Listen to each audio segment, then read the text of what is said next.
I woke up feeling great. The birds are in the trees. They're singing me a melody. La la la la, fuck the police. My head is on straight. My heart is in peace. My soul is incredibly ready to change history.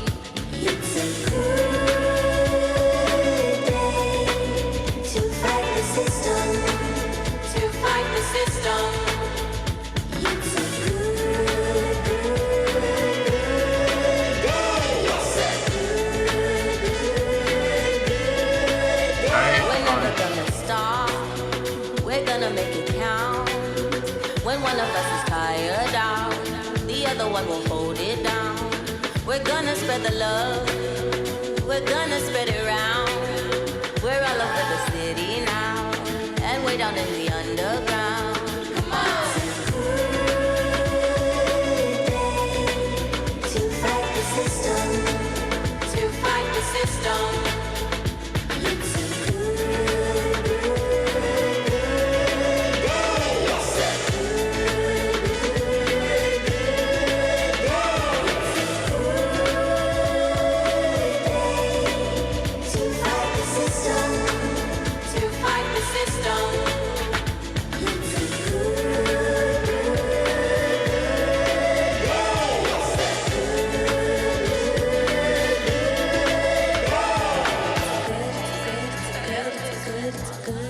to fight the system.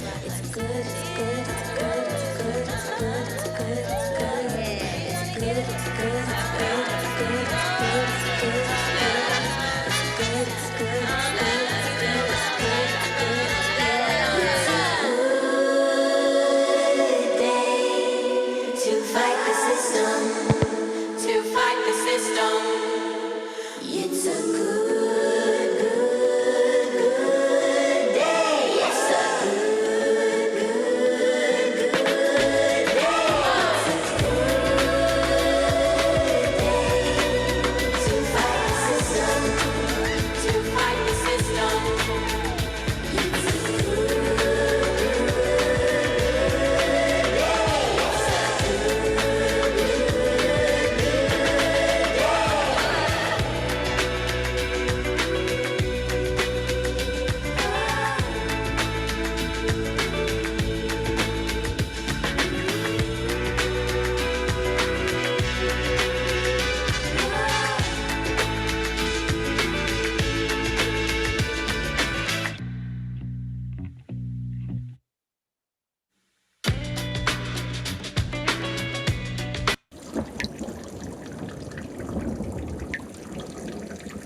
I woke up feeling great.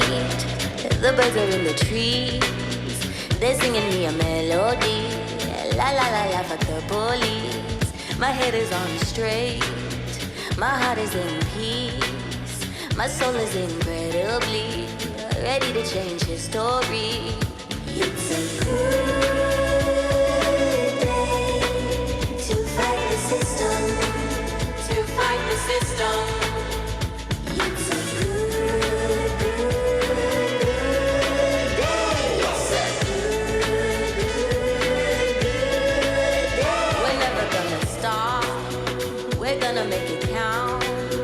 When one of us is tired out, the other one will hold it down. We're gonna spread the love. We're gonna spread it around. We're all over the city now, and way down in the underground. Come on.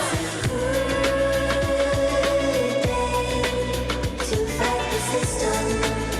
To fight the system. It's a good day. It's a good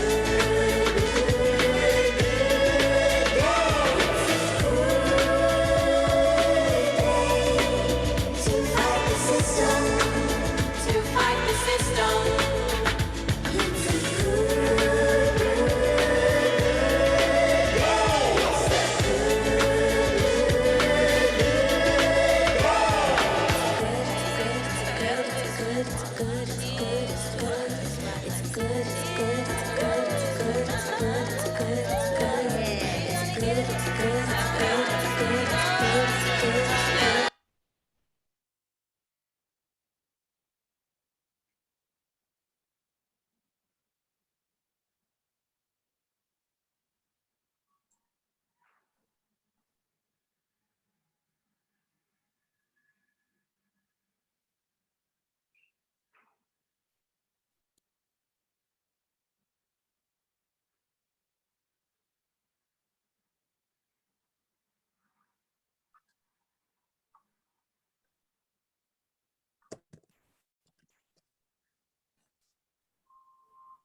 Hello, everyone, and welcome to the first workshop, Redefining Who is Viewed as Having Capacity.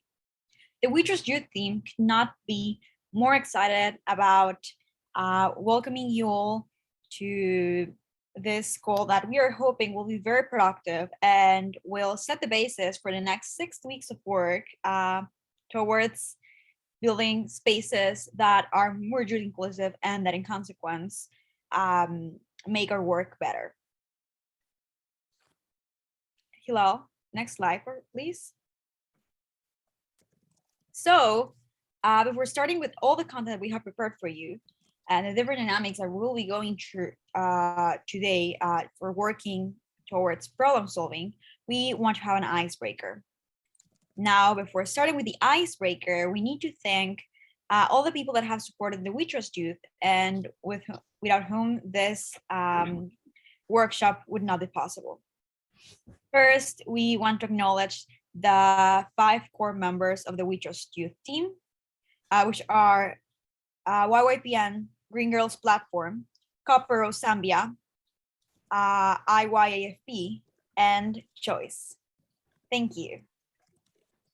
We also want to thank our youth partners, UP in the Philippines, Youth to Youth in Cameroon, and Concealed Narratives from Morocco, which have helped us to ensure that we do not only have youth perspective, but we have a truly global and diverse youth perspective that encompasses different experiences and thus can make our proposed solutions more holistic and effective.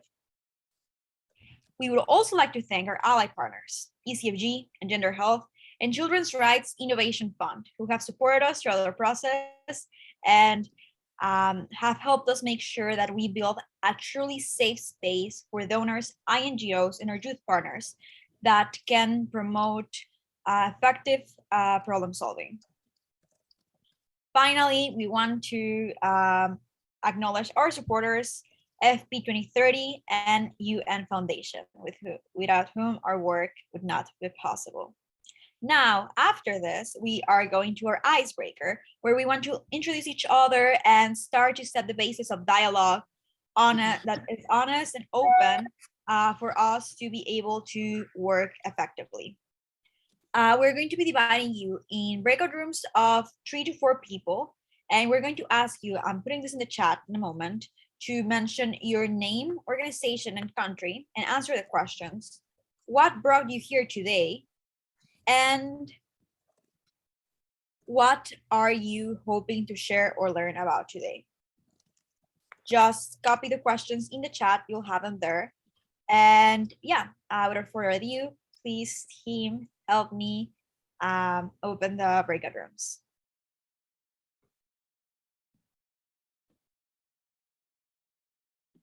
Thank you. We invite you all to join the breakout room and answer the questions we just copied in the chat.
You can maybe pause it. Hi, Dorothy.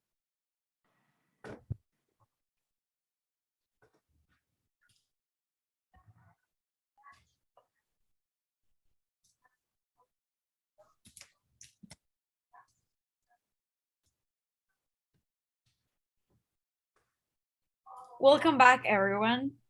Well, that icebreaker was very brief. I'm sure that we'll have a lot more opportunities to interact with each other and get to know each other and our work throughout this workshop and the next workshops. Now, Hilal, if you can help me with the next slide.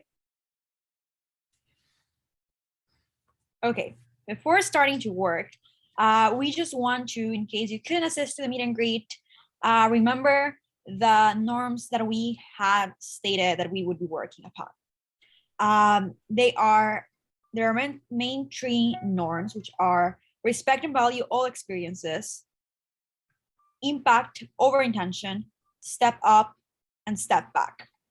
What is this? What we want is to have a safe space in which people have the freedom to talk, but also we want a space where we will be avoiding performative actions. We're not here to try to portray the best image of us, but we're here trying to create the best possible work and the best possible solutions so that we can collectively advance to a point where equitable partnerships with young people are a reality. Because of this, we are asking you to, again, get into a non-judgment mood and also just shake off all the prejudices we have so that we can enter our separate spaces. We can listen to the things people have to say, and we can all try to grasp as much as possible to work towards solutions that are applicable in our organizations. Also, if there are any other norms that you would like to put forward, please feel free to use the chat and let us know. This is your space, and the reason we have these norms is to make it as safe and as productive as possible for you. Now with the next slide, please.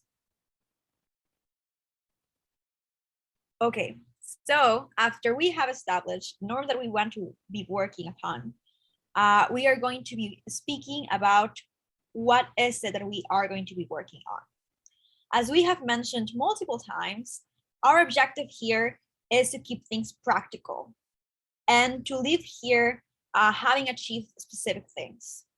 While general conceptual debates are amazing and necessary, this is not the space for that. This is the space for building specific solutions. And thus, we thought that something central to achieve these goals should be to have defined purpose and outcomes.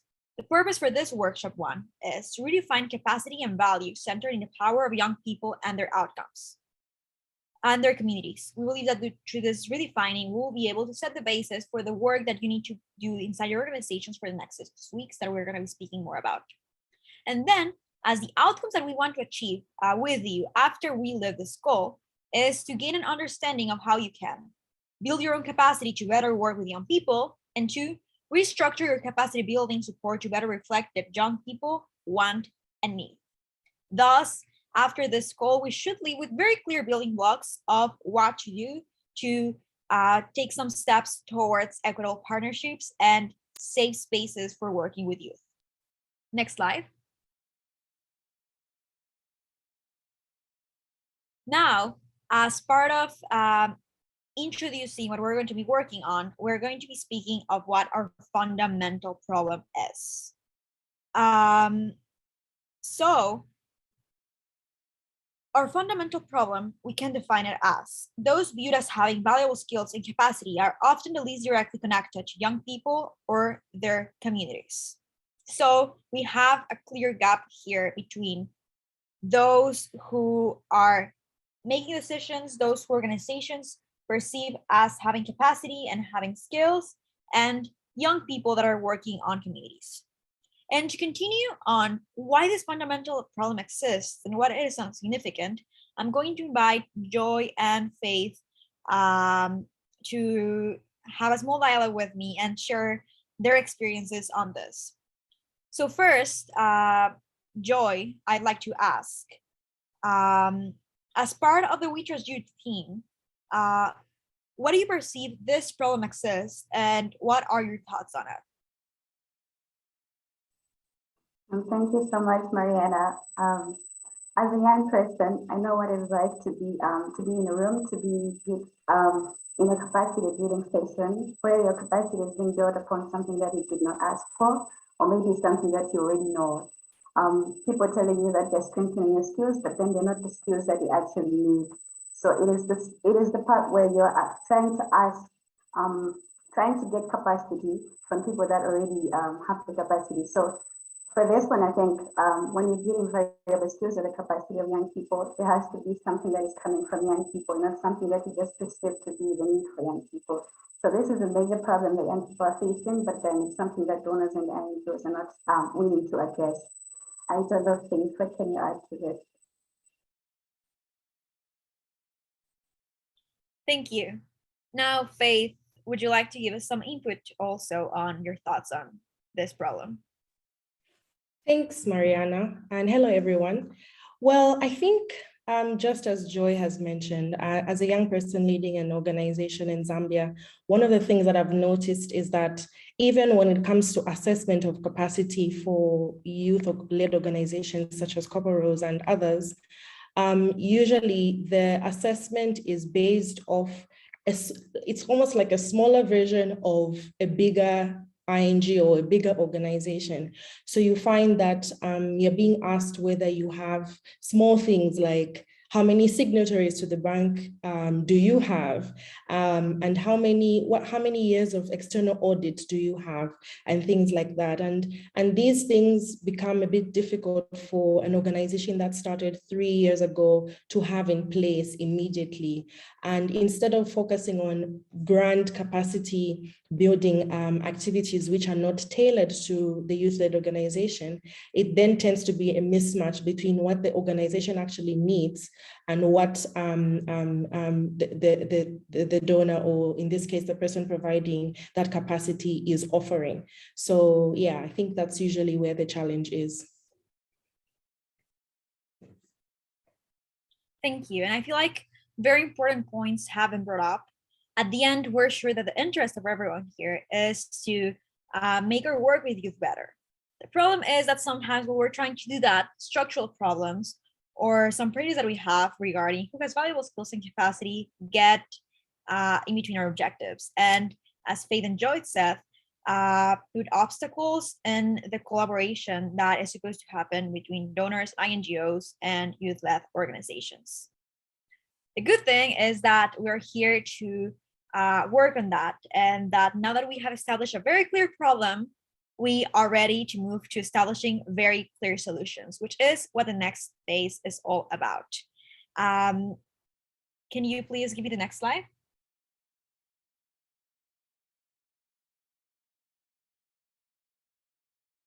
Okay, now as we move to creating very specific solutions, we are going to be working something that we named shared problem solving space. What is this? These are 2 sessions we're going to be dividing our Zoom into, where we are going to be discussing on solutions, experiences, tips, recommendations, and things we should definitely keep in mind. We're working with 2 practical problems that are closely related to the fundamental problem that we were talking to. These 2 problems are: 1, how can donors and NGOs build their own capacity to effectively serve young people and youth-led efforts? And the second one, what do models of support that actually meet young people's needs look like? You will have to decide to go to one of those 2 right now. But don't worry, we will record both sessions, which will be accessible for you in case you miss one and you want to check the other one later. Before you make your choice, I want to invite my partners from We Trust Youth to give you a small pitch about them so that you can make the best informed decision about which is the practical problem solving space you're going to take the most advantage of. First, to speak about this first problem, Karis, can you help us? Yes, thank you so much, Mariana, and thank you everyone for being here. So in the first breakout room, we're going to be talking about this first question. So how can donors and NGOs build their own capacity to effectively serve young people in youth-led efforts? Really thinking about capacity building as a 2-way process, not just a kind of unidirectional one that flows from organizations towards youth-led organizations. So in this breakout room, first of all, members of We Trust Youth are going to share our experiences of what it feels like to work for or work with a donor or INGO who truly values the participation of young people. And then as well as what it feels like to not have that experience. And so you'll be hearing from Choice and also Iyo Porkino about that. And then once we have a sense of what this ideal looks and feels like, we're going to explore how do you actually put this into action? How do you make this ideal reality? So we're going to be looking at how to walk the talk and make this happen by investing in your capacity. So from embedding these values in your organization to more practical tips from We Trust Youth, and also from those who have gone through or supported organizational transformation of this nature. We're also going to have an open Q&A where participants are welcome to share their thoughts and questions with We Trust Youth and your peers. Thank you, Karis. Now, Joy, can you help us with a small pitch for option number 2? Okay, so for option number 2, our question will be, what do models of support that actually meet young people's needs look like? So in our realm, we'll be talking about the models of support that some of the We Trust Youth members have gone through. So we'll be giving examples from We Trust Youth members. And then we'll talk about what it is that to have a model that supports the growth of youth-led organizations or young people. And then we'll share our practical solutions of what we have gone through and what we think could work. And also some of our partners and our partners that are supporting our work will share their experiences with their organizations and with people that they've worked with that actually have that model of support. And then after that, we'll open up the floor to questions and comments that participants will have to share their views and also hear from their peers on what the model of support that they have and the ones that they think will actually work. Thank you, Mariana. Thank you. I hope that after these 2 amazing pitches, you have a better idea of where you want to go. Again, don't get too stressed about it. We're going to record these spaces also for accountability matters. So in case you can only go to one, you can see the other one later. And if you have multiple people from your team here, you may want to discuss it with them so that you can go to different practical problem solving spaces and get the most out of them. Now, I think that we're going to proceed with opening the breakout room so that you can join the problem solving space you want. I don't know if we're gonna give you maybe a couple more seconds to decide which is the space you will want to be going to. In either case, we will be opening those breakout rooms briefly.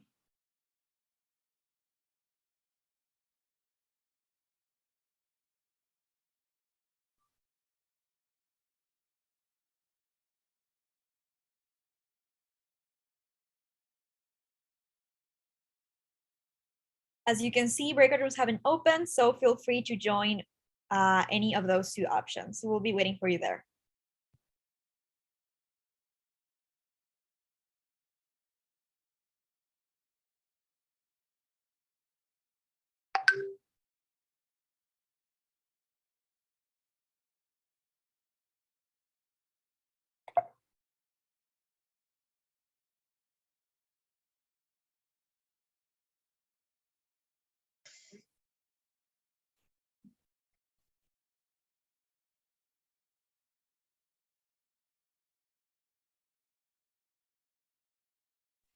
Just wait a couple more seconds. I see there's a few more unassigned people, so they might just be still deciding.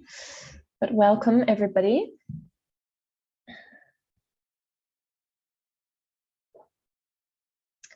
Okay.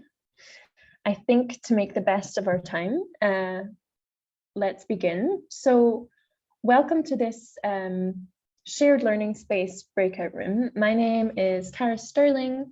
I work for Choice for Youth and Sexuality, which is a youth-led organization based in the Netherlands. And in this room, I'm here with my We Trust Youth co-leads, Hilal, maybe give us a wave, also from Choice, and Mariana, our wonderful MC, who is from Iyo Porkino. So we've all joined this breakout room to talk about the question of how can donors or NGOs build their own capacity to effectively serve young people and youth-led efforts. And like I just mentioned in our little kind of blurb, what we're going to do first is have members of We Trust Youth share our experiences. And then talk a little bit about how to walk the talk, as it were. So from kind of values to very practical solutions. We have around probably 40 minutes, I think, in this breakout room. So I'm sure that there will be questions that will come up from your side. Please do take a note of these as you're talking, because as we are talking, so that you can pose any questions that you have at the end, and we can just kind of have a nice dialogue and discussion. So first, the question of what does it feel like to work with a funder or an INGO who have invested in their capacity to work with young people? So from Choice's side, we're going to share a little bit of our experience, and then we're also going to hear a little bit from Mariana to hear what the EO Porkino experience has been. So I'm going to share some of the real positives that we have experienced as Choice when we've worked with donors and INGOs who've really invested in their engagements with young people. So I think, first of all, what I can say is that working with an organization that has really invested in its capacity to work with young people is a really unique experience. It shows us as young people that they have taken real steps to transform their organizational culture, put time, resources, commitment, all into taking their work with young people that one step further. And this sort of capacity and awareness that is present in an organization like that allows for youth-friendly communication and ways of working, which I think all of us at youth-led organizations see as being incredibly important. We've also found from some of our experience working with bigger INGOs that working with organizations like this is a really mutual learning experience. I think what We Trust Youth are quite keen to emphasize is that the capacity strengthening efforts shouldn't just be a one way, that we can reinforce each other's capacity in a kind of youth-adult partnership. So not only do young people get to broaden and improve their experience on adult on kind of working with large organizations, the INGO or the donor also builds their own capacity and challenges some potential institutional norms, and is able to be much more inclusive. I think something that we also found in recent collaboration that we actually had with Engender Health, I know we have some Engender Health people in the room, is that this helps organizations to secure leadership buy-in through sort of internal lobbying and investment to evolve their work with young people. It's not always necessary or possible to have all of your board on board. I know this can be a challenge for some, but sometimes it just takes one person inside of an organization standing up for this work and really taking it up to the management level and pushing it forward. I think just in terms of a very practical thing as well, funders and INGOs who have invested in their capacity to work with young people prioritize fair and equal ways of working as you would with any other kind of organization. So contracting and contacting and communicating with young people in a timely and equal manner as you would with any other organization. So these are some of our positive reflections on what it's been like to work with very forward-thinking and receptive organizations. I'm now going to ask Mariana the question of how has it been for you as a young person working in EO Porkino? Do you have some maybe positive but also negative reflections that you want to share to give people a bit of an insight?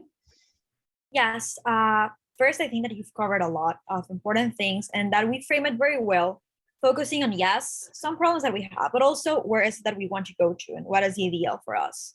I feel that when we work with a donor or INGO that has invested in their capacity building, the collaboration feels more productive and it feels like we're using resources efficiently, both our resources and their resources. Why? Because we're speaking the same language and we are not wasting time, and sometimes maybe some miscommunications that we have to review documents other times when we have not set the standards correctly. We have to waste time going over things, and when from the beginning we are on the same terms and we're speaking the same language, we can avoid all that and we can get directly to what we want to do, which is to work. Also, we feel like we can make better inputs in what they do. So very simple things. I remember when we began working and we had 15-year-olds working inside Yo Porque No, they would send us a law and they would be like, check it. Of course, 15-year-olds have not had the preparation to check laws. And something as simple as sending us a guide or sending us a briefing about it could have made their comments much more valuable. What we get from that is that you are asking us to do something that we can't do fully. And also from our part, we are not giving you all the input that we could be giving you and all the, we're not supporting you in the way that we would want to support you and to contribute to this initiative. And so it is mostly in very brief things about considering what the other side perspective is that we can make, again, everything more productive. And when we build this safe space in which people are treated as equals, both of our work gets better because we build a space that's ideal for innovation and for initiative and for working. When youth organizations are constantly trying to guess the language that we have to speak in or the way or the things that are expected from us, there is little to no space for going outside the box because we are just trying to see how we can fit inside this box that has been given to us. And so when donors and INGOs invest in capacity building, we can not only make the most out of the spaces that exist, but we can also create new and better spaces for working together. Thanks a lot, Mariana. And I see a couple of thumbs up to what you've just said. So we've just described, I think, obviously there's lots more experience to bring to the table. We are just two organizations, but I think a lot of our experience is felt more widely. So we've just described kind of an ideal and some real ideals that we think donors and NGOs can really try to work towards to make the collaboration between youth-led organizations much easier and also much more sort of innovative and visionary. So what we want to talk a little bit about now, I will share a little bit, but I think it would also be great to hear from our partners and allies that are in the room, is how do you become a donor or an NGO who works like this, who has the capacity to work collaboratively with young people? And Hilal, I think maybe if you could share our slide, that would be wonderful. So, great, thank you. So we see this as kind of breaking down into three components, which really one flows on to the next. So obviously it all begins with what are your values and principles as an organization? Do you have the organizational values and principles that support this type of work? And are these applied across your organization and also through your staff? Which really brings us on to the next and very, very important point of people and the power of the people that you're bringing into your organization and that you're working with. We think it's really important that obviously there are people inside of an organization who can champion this work. And so I think a big question is, are the people coming into your organization, do they champion these values? Are you hiring with these values in mind? And I think this doesn't just go for staff, it is also board and potentially external consultants that you may work with. As part of the performance of your staff and consultants also assess based on their abilities and their commitment to work collaboratively with young people. I think a lot of the time we might work with external consultants who might be a really important trigger in kickstarting some of this work, but I think it's really important that once that scaffolding or that kind of drive is gone, do you have somebody internally who is responsible for that stream of work and who can kind of keep championing the participation and the necessity of centering young people. And also maybe if when you hire or you work with this kind of external consultant, who are they? Are they a young person or a group of young people or somebody with expertise in collaborating with youth? I think these are just some questions to reflect on about how you can sort of turn those values into a reality.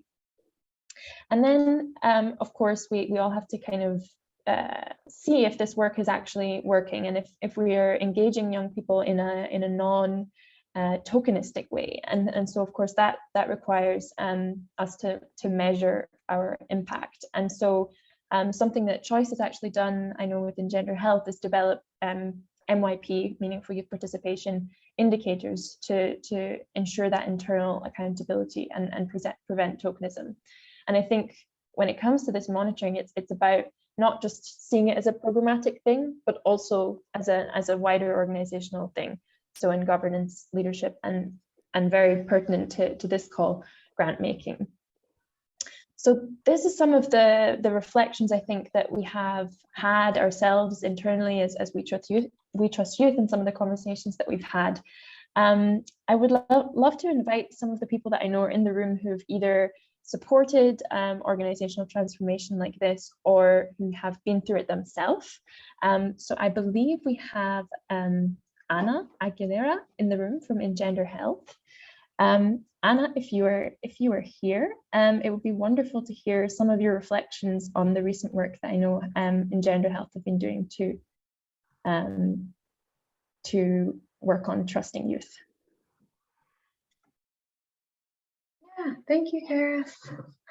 I'll keep it brief. I think you've covered so much of the important learnings. I think from our perspective, the idea of this work, I can't emphasize enough for us how, you know, our programming should match our values and our structures. And I think it's so much harder to do than to go undertake what, you know, we've reflected on being an organizational culture shift about changing how we view young people and how we view people with capacity and people who need capacity to be strengthened. And we don't get it right all of the time. I think Choice can be the first to admit that, you know, I think being open to being wrong, and we've been wrong on multiple occasions, or open to challenging our assumptions. And I think one specific example was, you know, we often have our technical experts, and I include myself in this one, who are looking at whether it's AYSRH or health system strengthening, or, you know, community health systems, or whatever that may be. And we sometimes assume that those colleagues are best placed to inform or to strategize. And I think we serve important coordinating roles and certainly have some experience. But I think the key for us in this process has been, you know, if we believe that young people are experts in their own lives and in their own leadership, then we have to work with young people to strengthen our capacity. And I don't think this is something that is solved by hiring you know, an external, globally very well-known consultant. I think it's about, you know, working with young people and how that functions. And for us also being open to, in our experience, when Choice came to us and said, hey, like, we actually don't believe this is the right approach, or even we had an idea that we wanted to do some capacity strengthening through, you know, in-depth training versus orientations, and Choice really said, like, hey, this is how we view it from our perspective, and us being open to saying, yep, we got that wrong, and like, we're going to change how we are doing this work. So yeah, and then I guess the last thing is our CEO is really an advocate for this, and I think that's one of the key ingredients in this is, you know, maybe it's not the CEO for your organization, but someone who at the highest level, which is not me, in terms of our senior leadership, being able to say, yes, this is important. Yes, this will get prioritized. And yes, this will be at the top of the priority list. And I struggle to see, if I were at an organization where that weren't the case, I don't think we'd be able to make progress. So those are two things maybe that I've taken away that others might find useful. Thank you. Thank you so much, Anna. And yeah, thank you for sharing those very sort of honest reflections about what it was like to have this kind of organizational process, which I guess is still a work in progress always. But yeah, thank you so much. I know we have a couple others in the room who are quite eager to share on this topic. So I would love to invite Sadaf Shalwani, who is here from Firelight, to share some thoughts on this. How do you become a donor or NGO who has the capacity to work collaboratively with young people? If you're, yeah. Yeah, hi, thank you. I think I just want to be honest that we are very much still in the journey. And I think what I'd like to share today is not about our journey to becoming more effectively engaging with youth, but actually our journey from being more effectively towards being more effectively engaging with communities. And I think we are continuing this journey now to push ourselves further, because most of the organizations we work with do seek to support and serve children and youth, and we haven't had an intentional approach to youth engagement. But in terms of our journey of trying to understand what it meant to engage effectively with community leaders, with community structures, with other key stakeholders at the local level, we actually, and this echoes a lot of what was said earlier, that we did an unpacking of what our values and principles were and what was missing and what we needed to learn.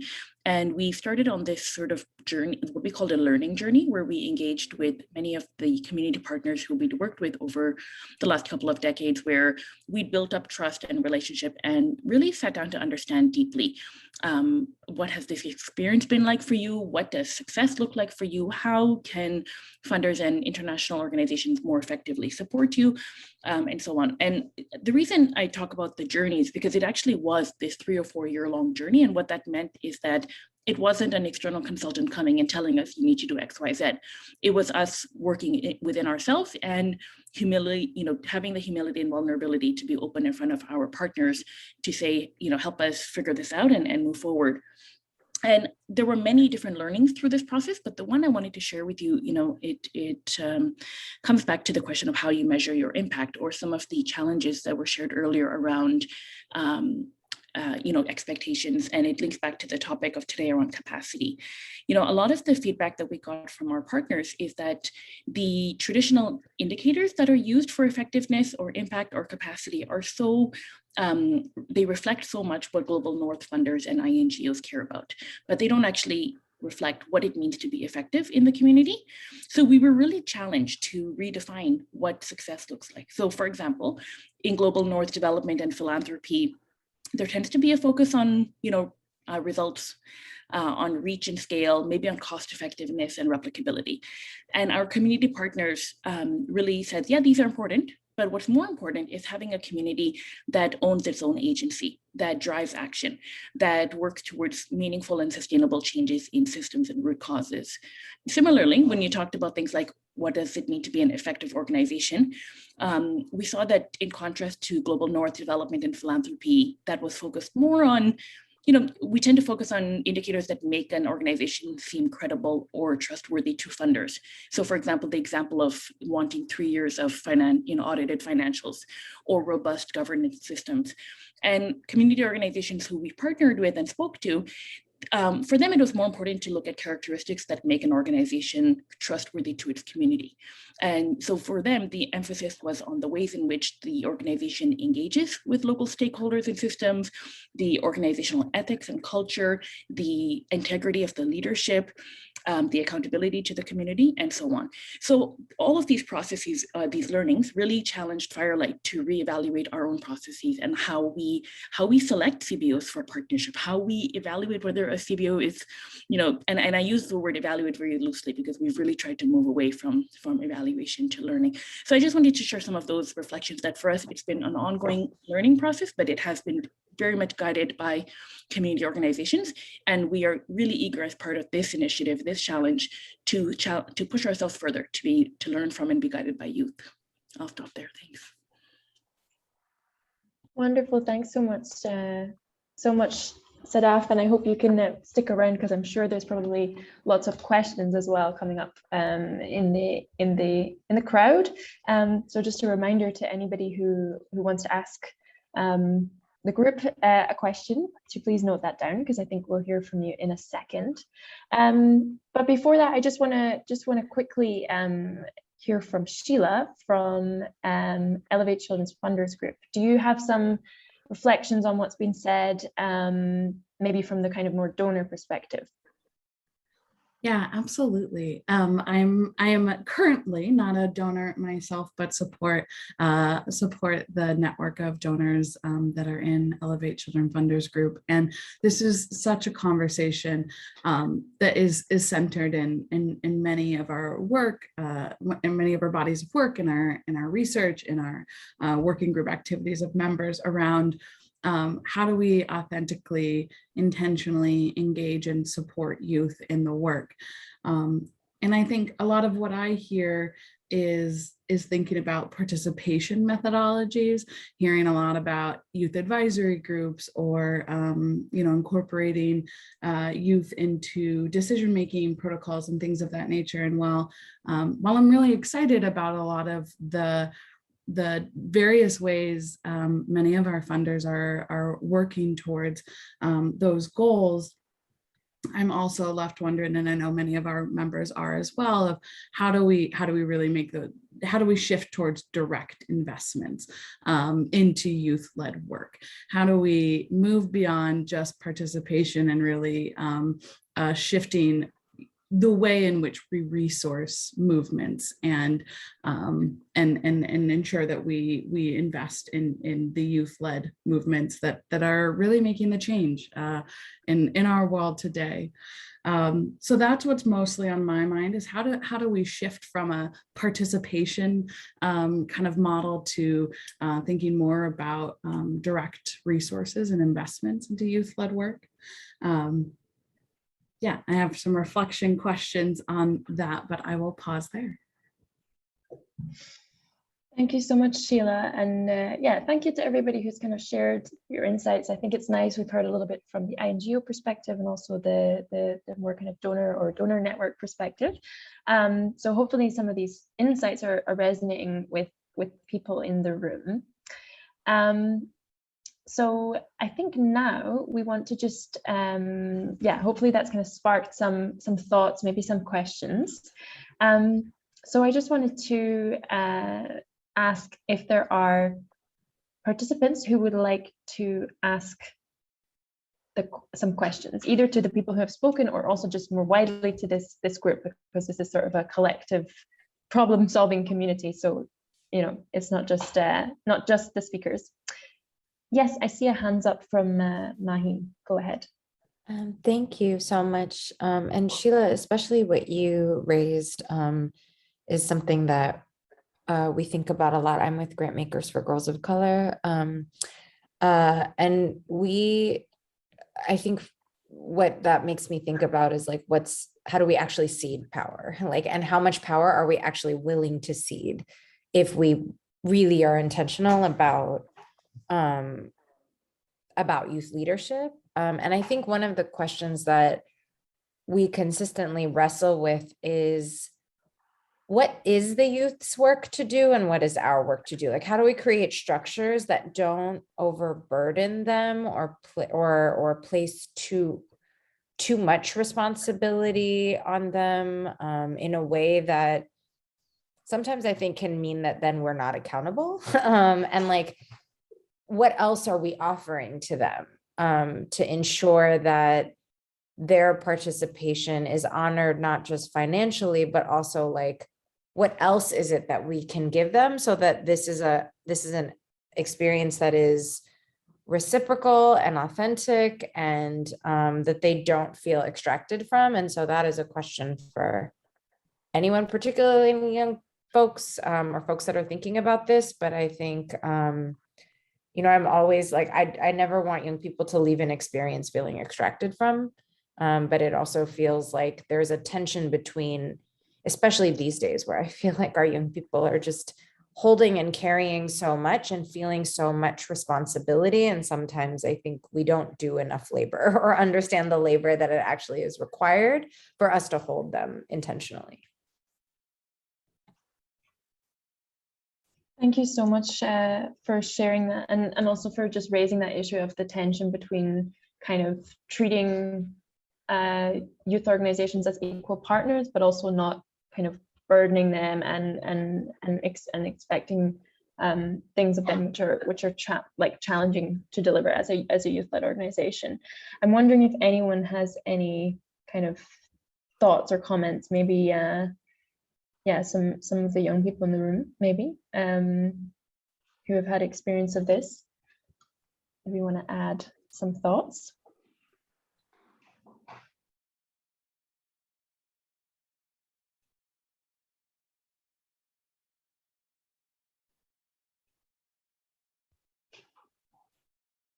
Yes, I see a raised hand. Go ahead and unmute.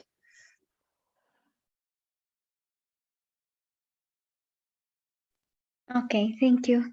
So I think we can offer them skills such as, you know, professionalism, how to be professionalism, or the communication skills. And there are different skills that they can learn from us.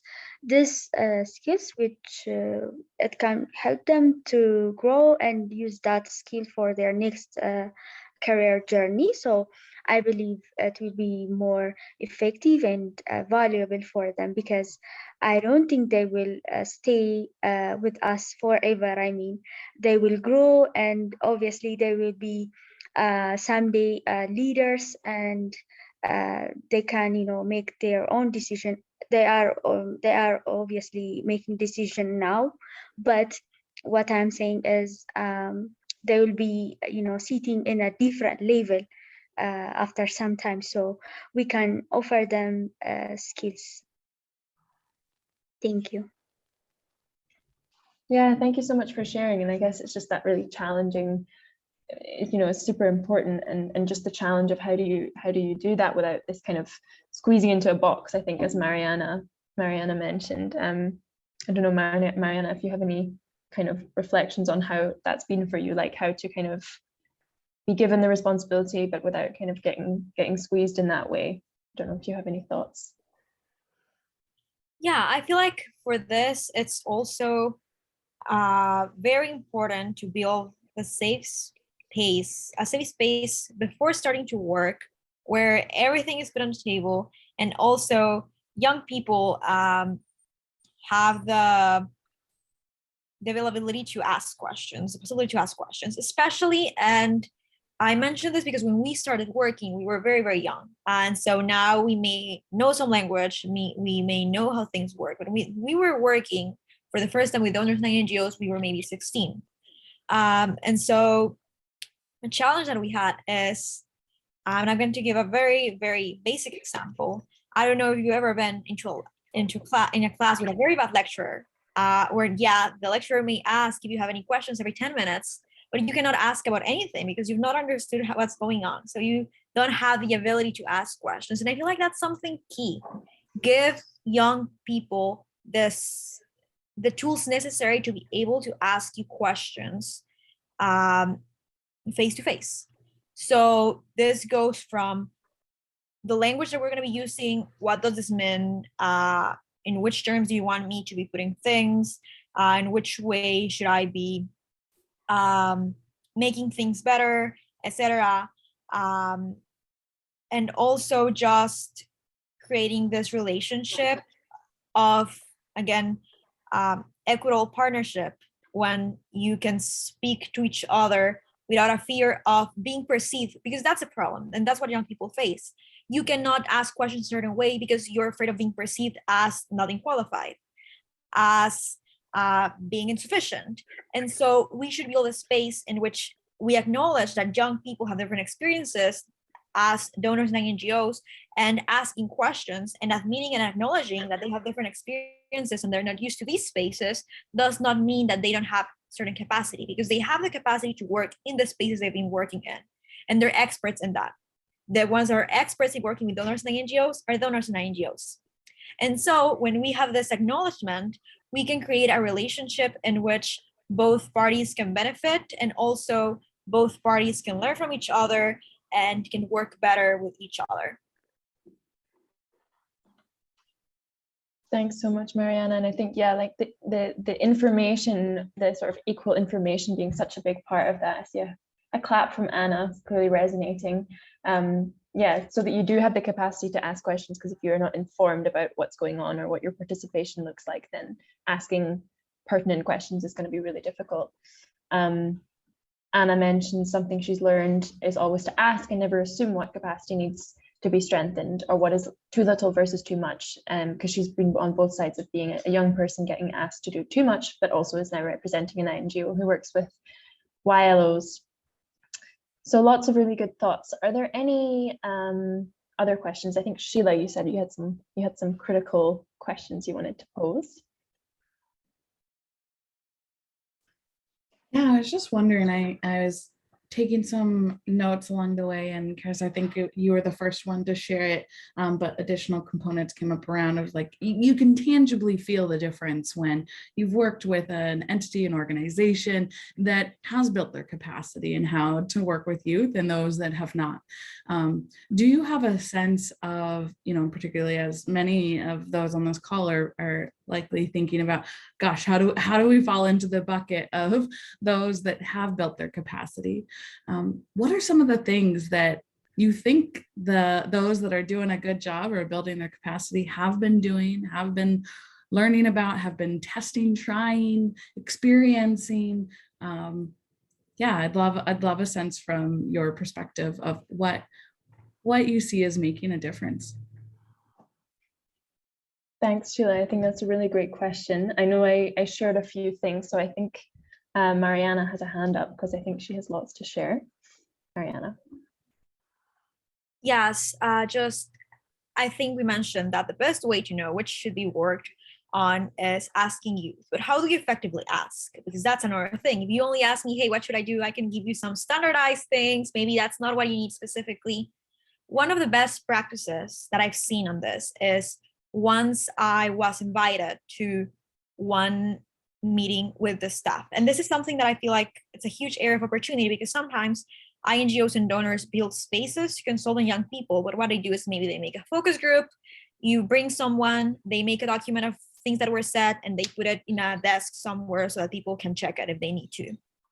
But I think that that's different from actually putting them in the discussion. So what happened here is that they invited me and another youth-led organization to sit on their, I think, yearly evaluation call. And we were with all the project leaders, speaking in the same terms as them, as if we were someone else in the staff of the organization. And we were just listening to the conversation and making occasional comments as everyone else was. That was one of the most productive spaces that I think I've ever been a part of, because we were able to really get into which are the specific parts of the work in which maybe we hadn't even heard of because we were not included in that process, or that's not so public, or that is maybe small administrative things as simple as, hey, maybe you had copied us in this email, we could have done this and this and this and this. And so I feel like we have said it is very, very important to, if you want to know what you should work on, ask young people, but it is also a matter of how you ask young people. And so there's a huge difference between sending an email and asking them, hey, have you received anything? Should we work on something? And bringing them into meetings and seeing them as equals and giving them an equal position to comment on things, being part of the work, and giving them a truly big image of the work that your organization is doing, instead of having the same perspective as any outsider would have from Instagram posts that you're doing. Things change a lot, and the input that we're able to give you changes a lot.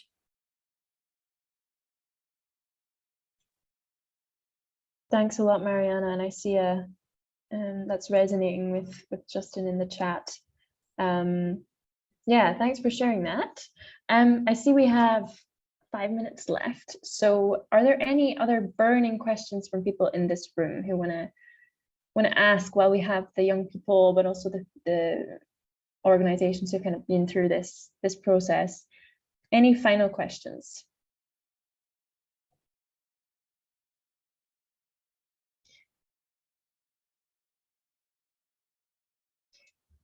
If not, maybe people are still thinking. If not, I do have a question, actually.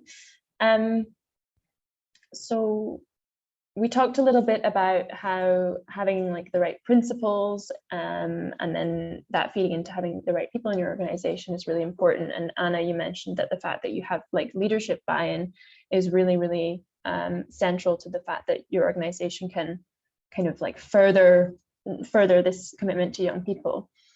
For anyone in the room who feels they're in an organization who doesn't have maybe the organizational buy-in or the right organizational principles to enable you to do this work, what are some suggestions? What are some tips from maybe ECFG or from Engender Health or from anybody else? Some tips on what you can do if you feel you're the one that's championing this in your organization.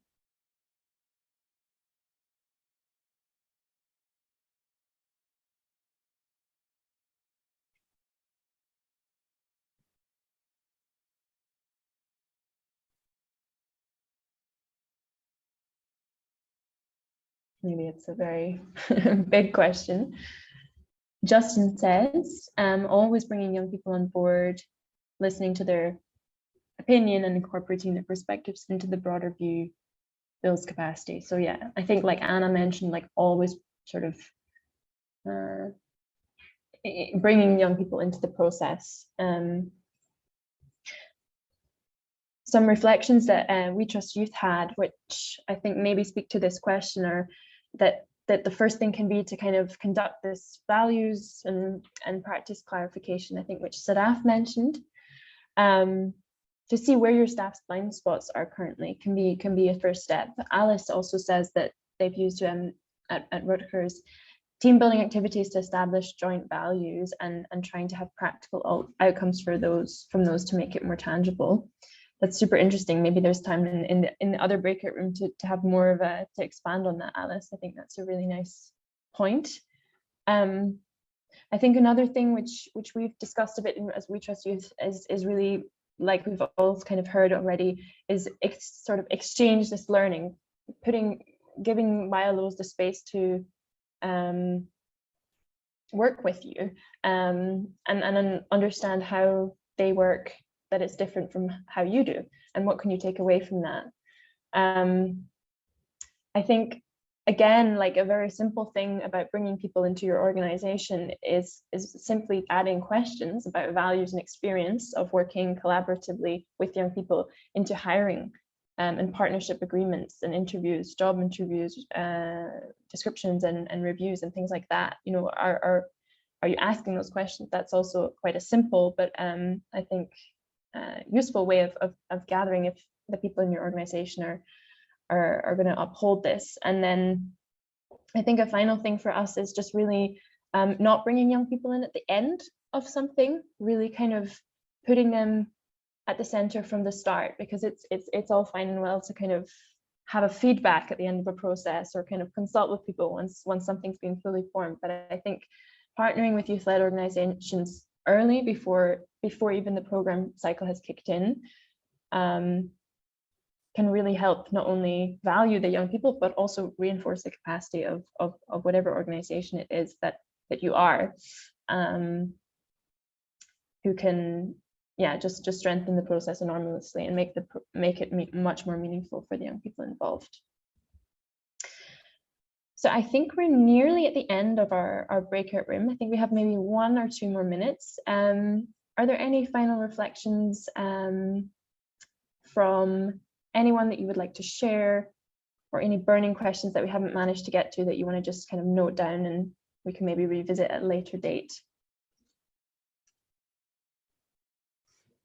I just was thinking a little bit about the question you posed and how to engender support from leadership and whatnot, and thinking about, I think for a long time, at least my route was, this is the right thing to do. This is more equitable, and these are the values that we want to hold as an organization. But then on top of that, also adding that our impact, our outcomes are going to be a whole ton better if we have true partnership with youth in defining what it is we're doing, why we're doing it, and how we're going to measure whether there's success or not. So I think thinking about the the ways of convincing and being able to say our bottom line will improve if we do this as well. Thanks so much, Sheila. I see a lot of agreement in the chat. And I know we have only 6 seconds left. So thank you so much, everybody, for being in this breakout room, and we'll see you back in the main session.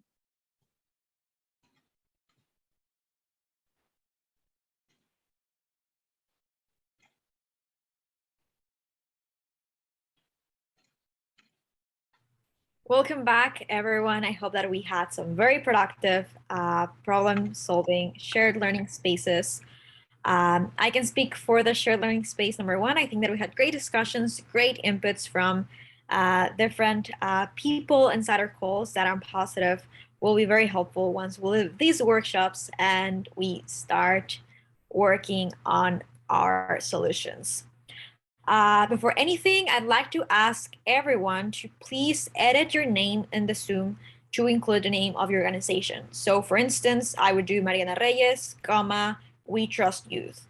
That will help us later because we have to build some other breakout rooms for which we're going to be considering which organization you're a part of.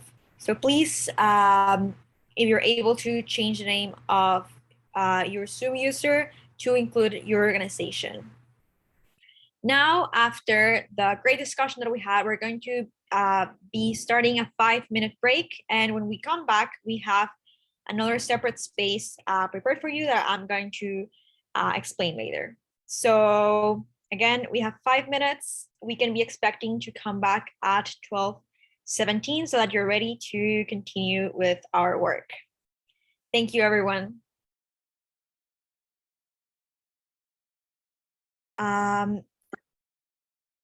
Sadly, our workshop is close to an end, but our work is just about to start. I'd like to say something that our amazing partner, Dr. Ramatu, brought up in one meeting that we had, which is that change does not happen in 1 hour, 30 minutes meeting as much as we would like it to happen in this amount of time. We want to build the basis for it, and we hope that this space is useful for change. Change will happen with your initiative inside your organizations. And on this note, I'd like to ask my partner Hilal to share the screen of this Menti, because as we said, change is just about to begin, and something that we emphasized a lot in both the shared learning spaces and the different separate spaces is that as much as we want to focus on what success looks like, we need to focus on what the journey looks like. And so I have a question for all of you, which is for donors and INGOs, no excuses and without board approval, what do you have the authority to do in the next 6 weeks before workshop 2 that will get us at least a little step closer, hopefully more than a little step, to what we envision success of partnerships being equitable between young people and organizations to look like?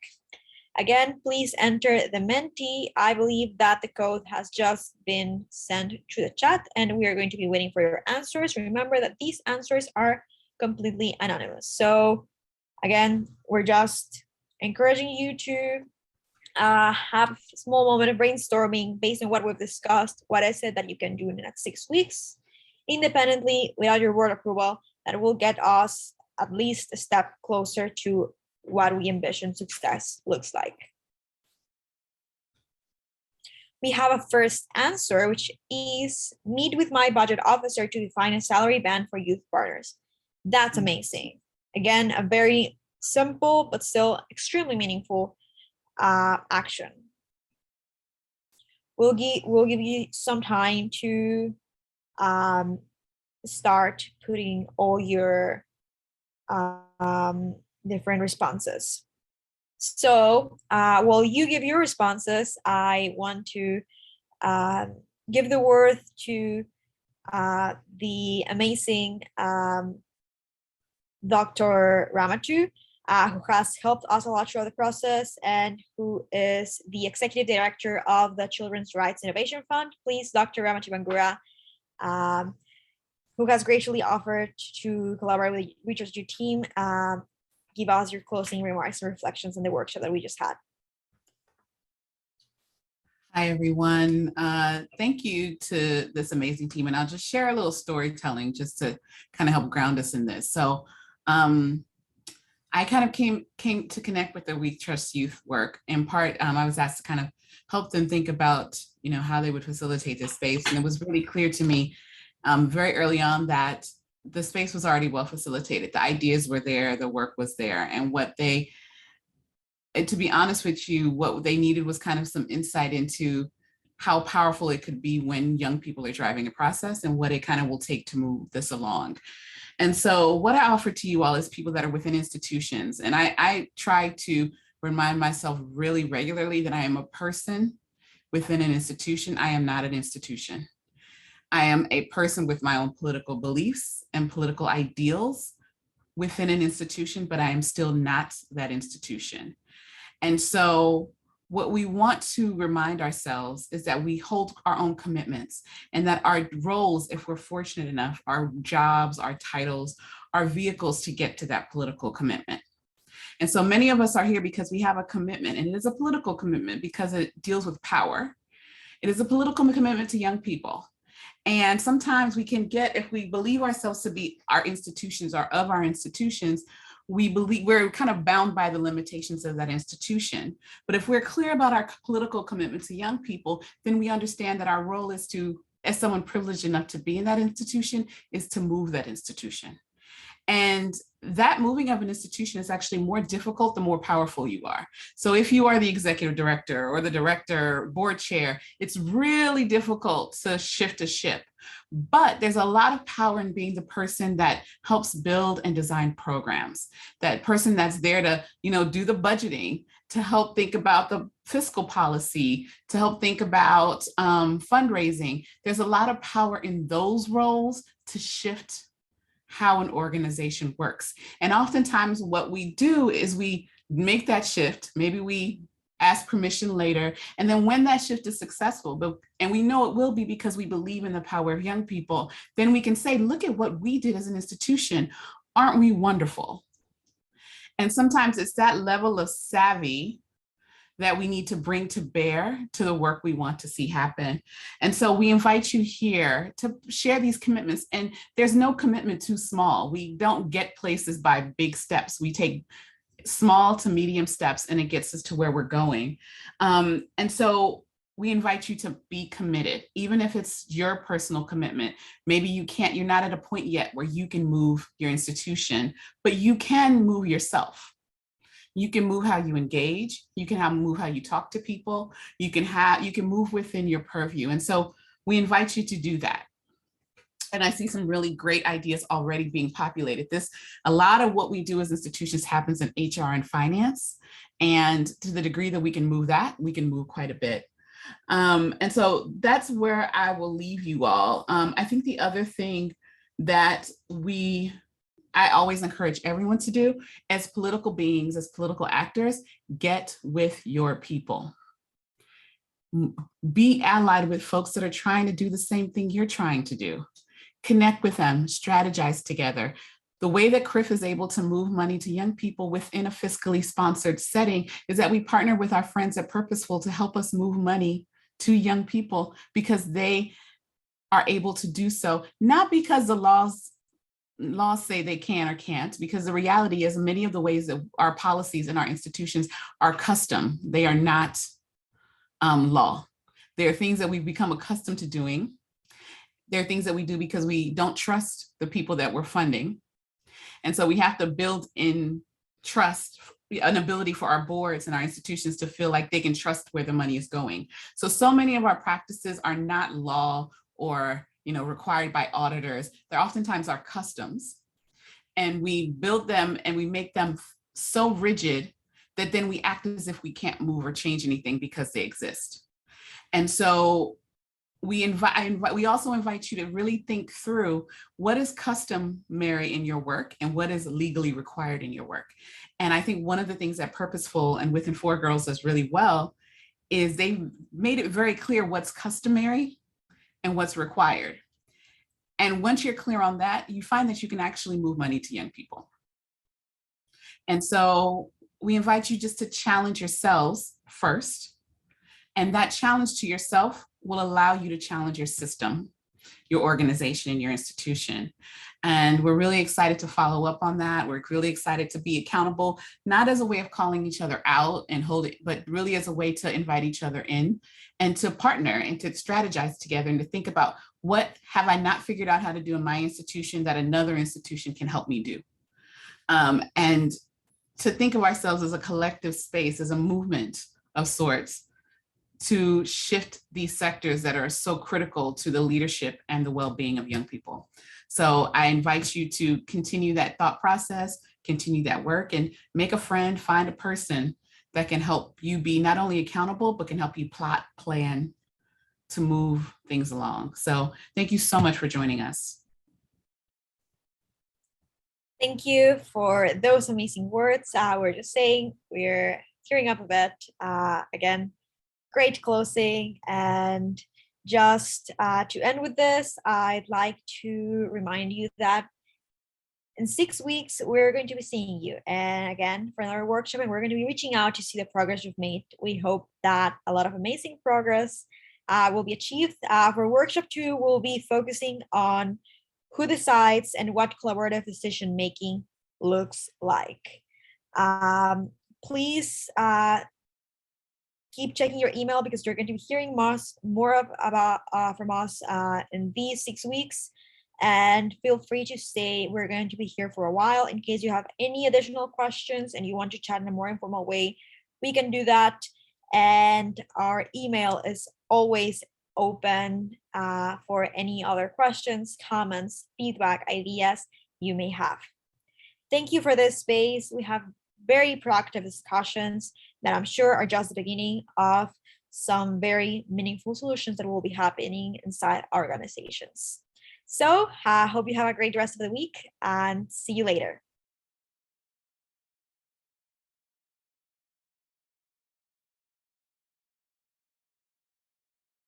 Again, we recorded our shared learning spaces. You will be receiving that email from us so that you can check other learning spaces you need to join and other types of summaries, tips, and materials that came out of the session. Mariana, we trust you staying on to answer questions if people have them? Great.